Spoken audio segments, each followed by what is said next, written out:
June 2026. This is based on a talk I gave at the Oxford Union. Since this is apparently the future Prime Minister's Club, I'm going to tell you about something it would be good if more politicians understood. I'm going to tell you how people become billionaires. I hope this will be useful to you even if you don't plan to go into politics. Those of you who don't become Prime Minister can become billionaires instead. The reason I know about this topic is that 21 years ago, Jessica and I started something called Y Combinator. If you haven't heard of Y Combinator, it's a cross between an investment firm and a school for startup founders. Since we started it in 2005, we've funded about 6,500 companies. Starting a successful startup is the most common way to become a billionaire. So, in effect, I've spent the last 21 years training people to become billionaires. So far, about 30 of them have, but there are many more in the pipeline. So you can imagine how astonished I was last month when an American politician said that it was impossible to earn $1 billion. I felt like a skating coach hearing someone say that it's impossible to do a triple axel. Of course it's possible. It's hard, but it's possible. She wasn't saying, of course, that it's impossible to become a billionaire. Obviously that's possible. Nor was she talking about the distinction between income and capital gains. She wasn't making a point about accounting. What she meant was that it's impossible to get that rich without doing something bad, without cheating in some way.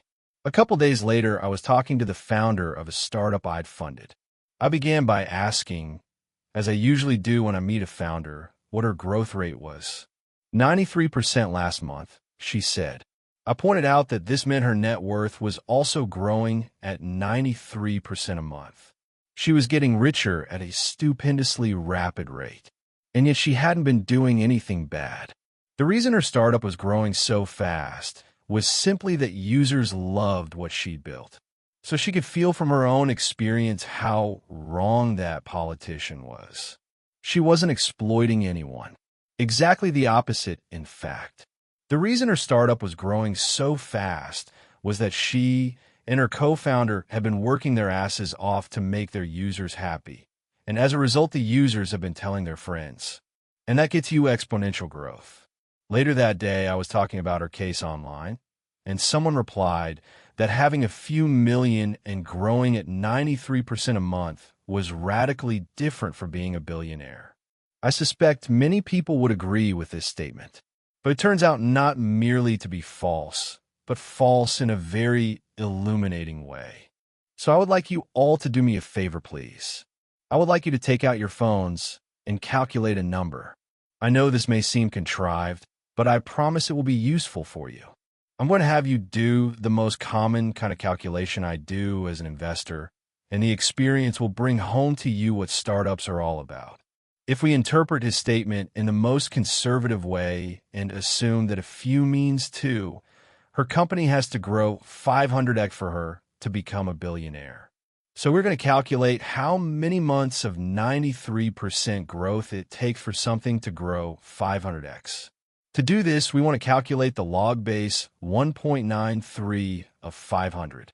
The easiest way to do that is to go to Google Search, which lets you do calculations right in the search box. So go to Google Search and type log 500 1.93. If you type that right, the answer you get is about 9.45.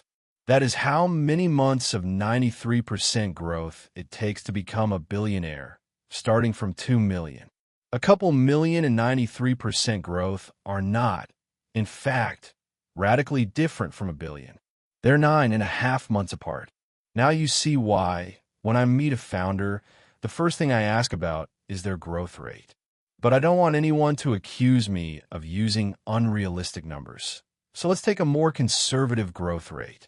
Let's see what happens at 15% a month. That's not rare at all. I constantly encounter startups growing at 15% a month. If your revenues grow at 15% a month, how much more will you be making 5 years from now? To calculate that, we need to find 1.15 to the 60th power, since 5 years is 60 months. So go to Google again, and this time type 1.15 × 60. The answer should be about 4,384. Meaning in 5 years your startup will be making 4,384 times as much. If you're currently making $10,000 a month, in 5 years you'll be making about $44 million a month or $526 million a year. And at that point, if you own as much of the company as founders typically do, you will be a billionaire. In the real world, growth rates tend to slow down a bit. A very successful startup will probably be growing faster than 15% a month in year 1 and slower than 15% a month in year 4. But you end up in about the same place. If you start a startup in your early 20s, it's definitely possible to be a billionaire by the time you're 30. Hard, but possible. I wanted you to feel this by doing the calculation yourselves, because now you understand one of the reasons people start startups. Exponential growth is like magic. It generates outcomes that seem impossible, and that's why some politicians distrust it. They don't understand the math of exponential growth. So when they see people becoming what seems to them impossibly rich, they assume they must have cheated. But now you at least understand, from having done the math yourselves, that you don't have to cheat to become a billionaire. You've seen for yourselves that there are only 2 numbers in the calculation: the growth rate and how long it continues. If it's impossible to make $1 billion without cheating, which of those 2 numbers is impossible? It's certainly not impossible to grow at 15% a month without cheating. Startups do that all the time. And how long you can continue to grow at that rate depends on the size of the market. Obviously, for you to grow 4,000x, there has to be at least 4,000x more demand. But that's all you need. And how could you possibly cheat to increase the market size? If you're only planning to become prime minister, you can stop paying attention now. We've proved that it is in fact possible to earn $1 billion because it only depends on 2 numbers, one of which startups routinely hit without cheating, and another that cheating couldn't possibly affect. But if you actually want to become a billionaire, we should go into more detail, especially about that first number, the growth rate. To grow at a consistent rate every month, you have to make something so good that people tell their friends about it. And in fact, that's the other reason I always begin by asking founders their growth rate. It shows whether they've built the right thing. So how, exactly, do you make something people like so much that they tell their friends about it? The problem with market economies, and also the great thing about market economies, is that it's hard to make something customers want that they don't already have. As soon as a new, satisfiable need is discovered, people rush to satisfy it. So you're going to have to discover a need that no one else knows about yet. How do you do that? By feeling the need yourself. You're young, and usually young founders should make something that they themselves want. You don't have enough experience yet to know what other people need. But at the same time, your own needs are uniquely valuable because your needs predict future demand. You're the age when people start using new things. Whatever you and your friends start using now, everyone is going to be using in 10 years. Since your intuitions about other people's needs are usually a crap signal, and your own needs are an especially valuable one, you should usually listen to the second signal. You should make something you and your friends want. Making something you and your friends want doesn't mean you have to build a consumer product. Maybe you and your friends are molecular biologists, and there's something cool that could be done now to DNA that everyone else has overlooked. Maybe you and your friends are into drones. The idea doesn't have to have a wide appeal. It literally just has to appeal to you and your friends. Don't worry about the second number, the market size. Since you predict future demand, the market will grow. And it's always possible to expand into adjacent markets. All you need is a beachhead in the territory of unsatisfied need that you can expand from. How do you get an idea like that? The answer is one of the most counterintuitive things about startups, which is saying something because there are a lot of counterintuitive things about startups. But the way to get the very best startup ideas is not to look for startup ideas. If you're consciously looking for startup ideas, it will make you too conservative. You'll lop off the outliers. Because the very best startup ideas tend to sound so lame at first that you'd reject them if you were consciously looking for startup ideas. That's what has prevented them from being discovered. Imagine what a bad idea Apple or Facebook or Airbnb seemed at first. How many people are going to want their own computers? How is a company going to make money from undergrads stalking one another online? Who's going to pay to sleep on an airbed on someone's floor? We know how these ideas turned out, so it's easy to rewrite history, but I remember very well how bad Facebook and Airbnb sounded at first. We funded Airbnb, and we thought the idea was bad. The reason we funded them was just that we liked the founders. So how do you find startup ideas without looking for them?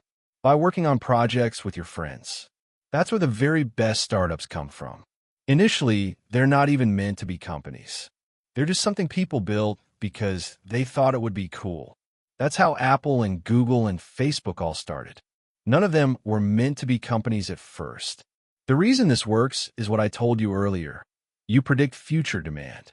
So if you just build random stuff you think would be cool, the things you build will actually be far from random. This is one of those cases where your unconscious mind knows more than your conscious mind does. Anything that genuinely seems to you like it would be a cool thing to build has a high probability of leading to a good startup idea, no matter how preposterous it sounds. Whatever you build couldn't possibly sound more preposterous than a startup we funded in 2006 called Justin.tv. It consisted of one guy, Justin Can, walking around with a camera on the side of his head, live streaming everything that happened to him. But this company ended up doing quite well. In fact, you've probably heard of it, but under its new name, Twitch. The key to starting a successful startup is to understand some group of users so well that you can make exactly what they want. If you're young, you can, and should, use the hack of making something for yourself. You understand yourself. But this is just an instance of a more general rule. Only by understanding users very deeply can you make something they love so much that they tell their friends about it. And only that can get you the exponential growth you need to make a startup really successful. There are other ways to get rich than by starting startups. Some of those do require you to exploit people. But startups are the most common way to become really rich. And if you want to start a successful startup, the key is not exploitation, but empathy. What do users really want? What could you do for them that would make their lives dramatically better? That kind of empathy is what we look for in founders and what we cultivate in the ones we accept.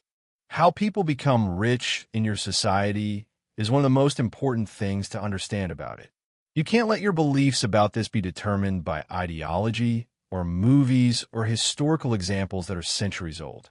You must look at the world around you and see how it's actually done. If you want to do it yourself, obviously you'll be forced to understand how it's done. So I don't worry too much about you. The ones I worry about are the future prime ministers. You need to remember this talk. So for you, I'm going to summarize the key ideas. There are two numbers that determine how big a startup gets, and thus how rich its founders become: the growth rate and how long it continues. You get the first by making something users like so much they tell their friends. You get the second by being in a big market. If you grow exponentially into a big market, your startup will become valuable, and you, as a shareholder, will become rich. You not only don't have to cheat to make this happen, it will happen automatically if you just keep making customers happy.